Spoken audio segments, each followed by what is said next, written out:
Welcome everybody to another video of A Diary of a Nail Tech Babe. Thank you for having patience. Life has been just taking me all over the place, okay? Just gonna jump right to it. I hope everyone's doing well. If you haven't done so far, subscribe, like, and all that good stuff. Share it to your friends. And I've been promising you guys this video since from day one that I started doing YouTube videos. That was last year. So I'm gonna go ahead and jump right to it, okay? So I hope you guys are taking notes, and I really want you guys to take this video very serious. This video is basically going to be focusing on what I experienced with an injury in my toenails, okay? I had, for those that don't know, I do have two XL bullies, and they could be very wild and rough when they play, and they love their owners. So I actually have her right next to me, and she's probably gonna tell me in a few minutes. I'm gonna have to stop the video to take her outside, so give me one moment. I'll be right back. Guys, I'm back. So I'm just gonna jump right to it. The toys that they actually have are very hard toys. We don't buy them any plushes or anything like that because they rip it like in 1 second. So we buy them these hard toys, and there was this one particular toy, okay? I'm gonna go ahead and post that video up, and that toy, I would never get them that toy ever again, because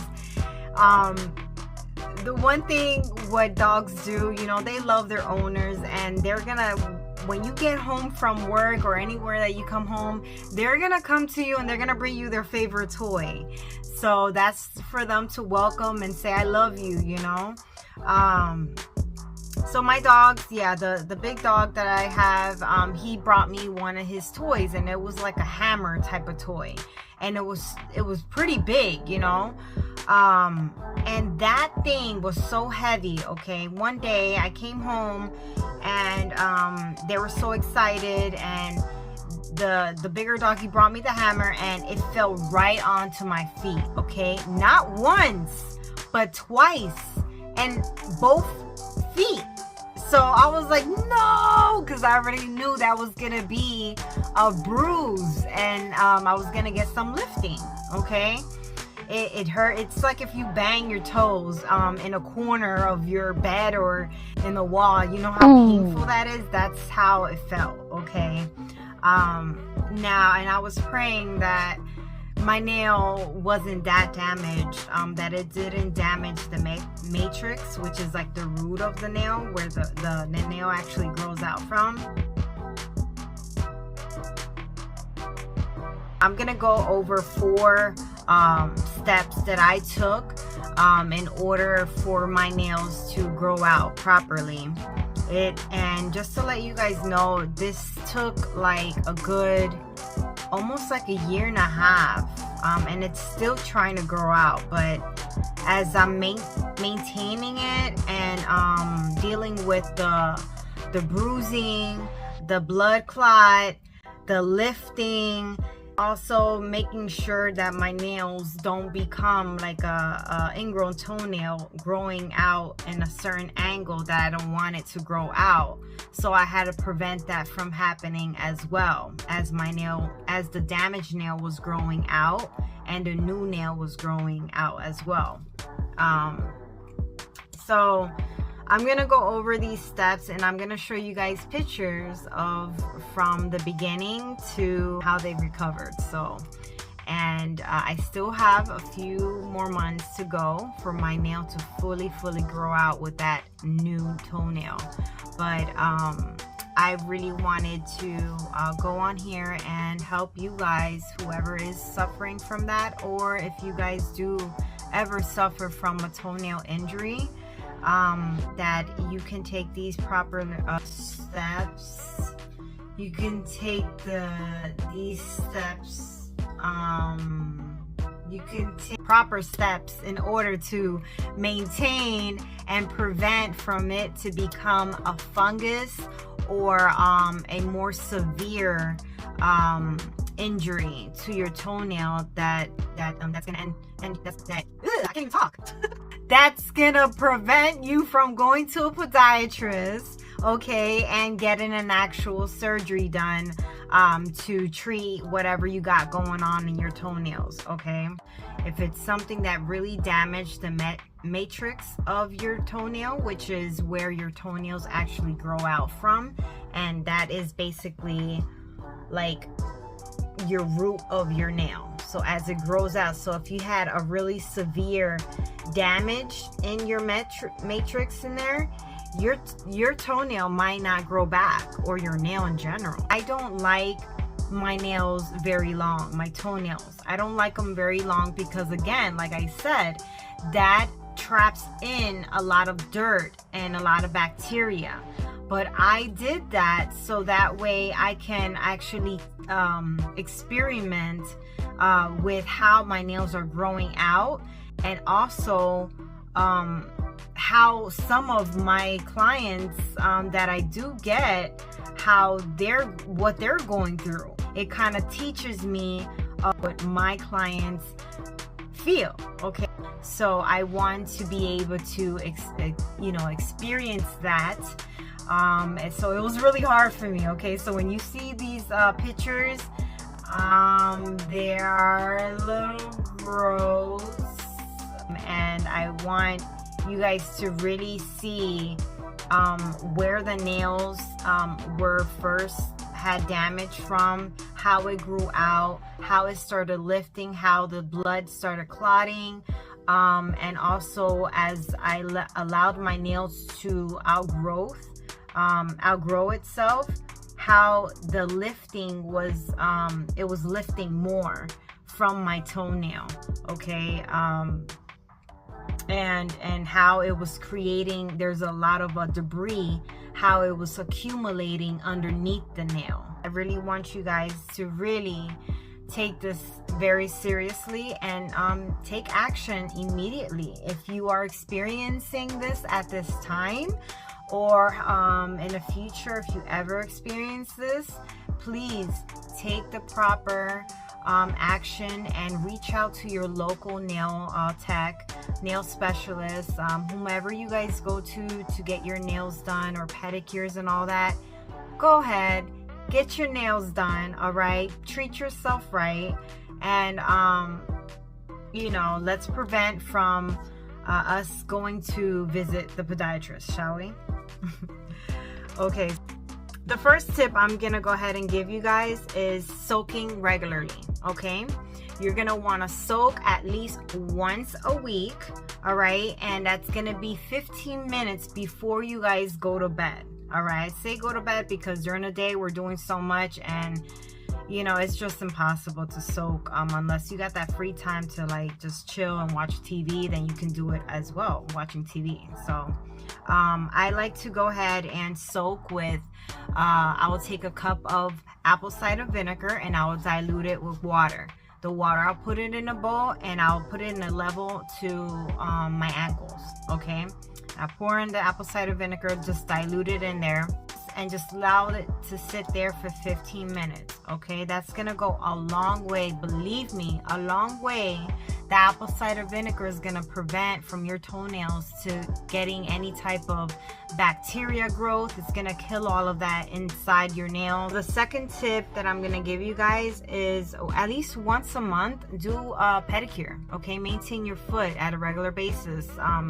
Try and do, and if you can't afford it, a lot of people, they don't go to the salon because they just feel like, that's just not a priority in their lives. I still don't get that, but okay. That's something that everyone should be doing at least once a month, all right? Even if you do it at home yourself, that's okay. That's called self-care love to me, and that's okay. Okay, you can do it at home, but at least once a month, do a pedicure maintenance, all right? Stay hygienic and clean to prevent, again, from any type of bacteria growth. Third tip that I'm gonna give you guys is trimming your toenails. this trimming, what I'm about to show you, I'm going to show you the pictures that I did to trim my injury. Okay, you're going to want to trim the injury toenail, which is the lifting of the nail bed. You're going to want to nip with the nippers. You're going to want to little area that it's lifting from the nail bed, okay, as much as possible. That's gonna allow, as your nail grows out, it's gonna allow your nail to stick on, pretty much attach on to the actual skin as it's growing out, so that way you can have a full nail bed growth onto your skin. Okay, fourth tip I'm gonna give you guys is moisturize. Around your cuticles, use cuticle oil. You can use coconut oil, olive oil, jojoba oil. There's so many different types of oils out there. Just make sure you do that around your cuticles. That's gonna prevent you guys from getting any hangnails. And hangnails, what that is, I don't even have any on me, but it's whenever you have your skin that's like growing on the side, or just like it's peeling. So that's called hangnails. You want to prevent that, and cuticle oil is amazing, and it stops you from getting that. Your cuticle oil, you're gonna actually see it's gonna grow all evenly. Cuticle oil goes a long way. Also, non-fragrance thick foot creams. Okay, I'm not talking about any Victoria's Secret, Bath and Body Works creams, or anything that has that odor or fragrance. We ain't talking about that. All right, those foot creams, they only work, and I love them. Okay, don't get me wrong, I have creams as well with that, but that's just a temporarily fix. You want something that you're gonna have moisturized for the entire day. Okay, that's actually gonna go ahead and absorb into your skin, and it prevents you from getting any dry skin, and just keeps your skin always moisturized, and it also prevents you from getting any cracked heels and all of that. So moisturize, it goes a long way. So those are the 4 tips, guys. That's all I did in order for me to grow out my toenails to, you know, to a proper state. And obviously, yeah, I took showers. Hygiene is very important. Okay, wash your feet, use soap, okay, and then do all the other stuff that I told you guys. Okay, and that's basically it. Okay, I just wanted to keep this video very simple and straight to the point. I hope you guys like it and learn from it, okay, because your foot tells a lot about your body health. Okay, and we want to prevent from anyone that's going through any type of foot issues or injuries to seek immediately either a professional, a medical professional. If it's something that's out of a scope of practice from a nail tech to service you, then go seek a medical professional, you know, to see what's going on with your foot. Okay, if it's something from corns, from callus, a severe callus, from cracking, something that has an open wound, a really severe infection that you just cannot get rid of, that just keeps on coming back, foul odor, okay, your toenails, you know, if they're very thick internally happening with our bodies, that's causing our nails to grow out like that. So if you want further information as to why that occurs, seek out to a professional doctor, and you know, as far as a podiatrist, and they'll be able to help you out. Okay, they'll answer all of your questions. If you have any questions for me, please put them down in the comment below, or you can visit my IG page, which is iRawGNails. I'll go ahead and put the link on there as well. If you have any problems on your foot and you are local in South Florida, based in South Florida, hit me up, okay? And I'll be able to help you out, or I'll give you a foot evaluation if I can help you or not. And if I can't help you, then I do have connections, and I can go ahead and refer you out to someone who can assist you, okay, with your feet conditions. So okay guys, that's basically it. Don't take this video lightly. I really hope that you are taking the best proper care of your foot to maintain your nails. Yes, everyone needs to maintain their hands and their feet, all right? Even if it's from a medical professional, please maintain them, all right? Because the last thing you want is for your foot or your hands or anything like that to get amputated, okay? And that's what bacteria does. It turns in from bacteria to a fungus to an infection, and then guess what, guys? It can end up being too late, and then they have to amputate either your toes or your foot. So we don't want that. We want to prevent that from happening. We want to prevent from gangrene to occur. You know, we want to prevent all of that, all of those medical conditions from happening. So if you guys can prevent it, and you know, on an early stage, go ahead and do so. Soak regularly and follow the steps, and I'm going to put the steps down in the descriptions below, so that way you guys can go ahead and apply it and do it on a regular basis, okay? And that's basically it. Thank you so much for tuning in and for taking the time to listen to my video. You guys have a beautiful day, and I'll catch you down in the next video. Peace.